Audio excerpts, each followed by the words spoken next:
Hey y'all, it's Indigo here. Wanted to make a video since they reworked the Genotions and they got a heck of a lot better. It's become pretty tough to counter them. I did some testing in the arena last night against a Gear 13 Double Zeta Alpha. There was also a Gear 13 Spy, and then the rest were Gear 12 decently modded. So I tried a couple of team comps. Right there you can see I got Kira lead with Nest, and just start that up, hit it on auto, and let Nest do her thing. I got Gear 13 Nest built for tenacity, but you can see they put tenacity down on, and as soon as they do that, all that almost 150% tenacity that I have on there means exactly nothing. She's getting debuffed all to hell, and there's just nothing you can really do. So the whole solo nest trick, doesn't really work. And this is with Kira lead, so that she gets the little bit of extra bonus of, stacking offense, and she regains protection. I figured if she can't do it with Kira lead, she sure as hell ain't going to be able to do it by herself anymore. So you can see I'm just letting the auto play out, and Geos are doing their thing, but they're landing a lot more debuffs. If you compare this to my previous video, I don't think they landed any debuffs on my almost 150% tenacity Nest. And here, she hasn't gone without a debuff. So right there, you can see that one of the Geos knocked her for 363,062 damage on a crit. So one shot and Nest was gone. And, nothing you can do about that. So that test didn't work with Kira lead.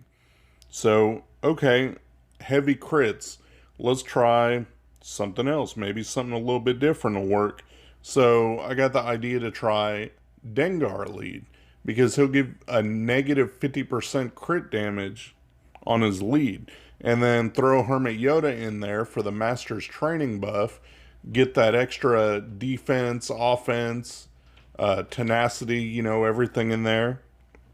So let's try that and see what happens. Figured maybe this will work. They won't be able to crit as hard, get a little bit of extra tenacity and everything, all the extra bonuses. And of course, they go right after Hermit Yoda. Hermit Yoda dies. That's not a big deal.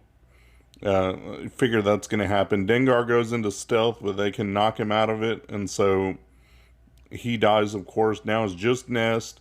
This time, she's under the Dengar lead with the Master's Training buff to help out a bit. But you can see it, as soon as she gets that tenacity down, it doesn't matter. She's still getting all debuffed to hell, and, they're doing their thing. So right there, one of the Genotions hit her for over 91,000 on a non-crit. So it wasn't even a crit, and 91,000 is enough to eat through the health and protection and one-shot my Nest. So that test was no good, and that was kind of surprising that it was 91,000 on a no crit on that, souped up Nest. And like I said, these Geos aren't all Gear 13. I think it was only Spy and then Alpha. And so, of course, by extension, Brute. But like Sunfac and Soldier, those weren't done. So it's only going to get tougher as people gear up their Geos more and more. This one was with Farm Boy Luke. People were saying how they like the extra tenacity that he gives. And I didn't figure on that it would make much of a difference. Plus 45 tenacity from his lead, but it still doesn't matter. As soon as that tenacity down gets on you, it basically turns it to nothing. So it doesn't matter how much tenacity you have, it seems. This was nearly 200% tenacity on my Nest at this point, just under. And with the Master's Training buff, which gives, a little bit more and some more defense, and it's still not enough. They're still putting all their debuffs on, blindness, whatever, and still attacking Nest. And she, counters back and does what she can do, but she's sitting there debuffed the whole time. Even with ability block, she's not going to be able to get off her AoE, put the daze down, or use her other ability to throw buff immunity on somebody. It really cuts down on her effectiveness to be able to really do anything. And then with the mass equalizing of the health, any damage she does do is going to get spread out amongst the Geos, so it's going to be a drop in the bucket at the end of the day. Turn out to be a whole lot of nothing. You can see she's lasted a bit though. This time it seems like she lasted a little bit longer than the others.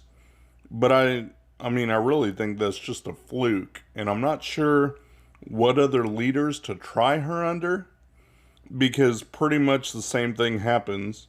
Right there you can see it again. Just one shot and boom.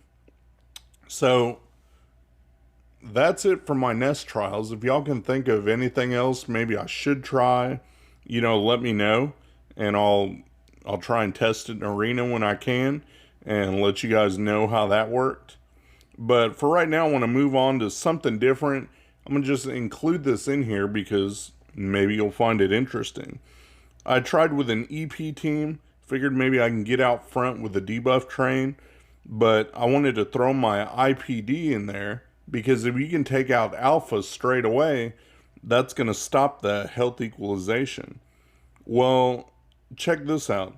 So I use the Emperor's thing where he'll cackle and take off a bit of health, and IPD goes to Alpha, nothing. Right there, their health goes down, but as soon as Vader goes the next turn, he causes the equalization.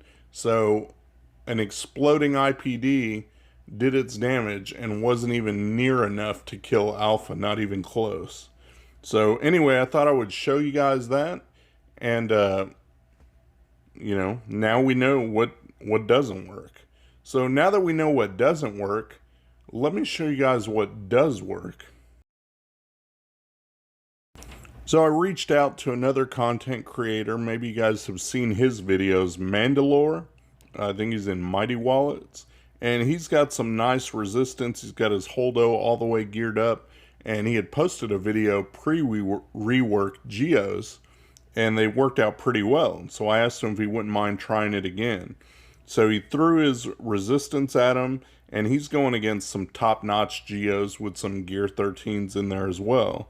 And it looks like Jedi Training Rey and the droids will still get the job done.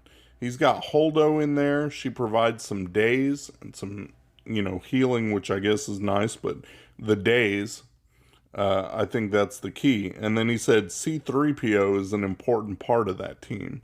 So, unfortunately, got to take C-3PO away from your CLS or whatever other team you're going to use him on. R2, you probably can go ahead and sub him out for Finn. If you got a good Finn, you might be able to do that.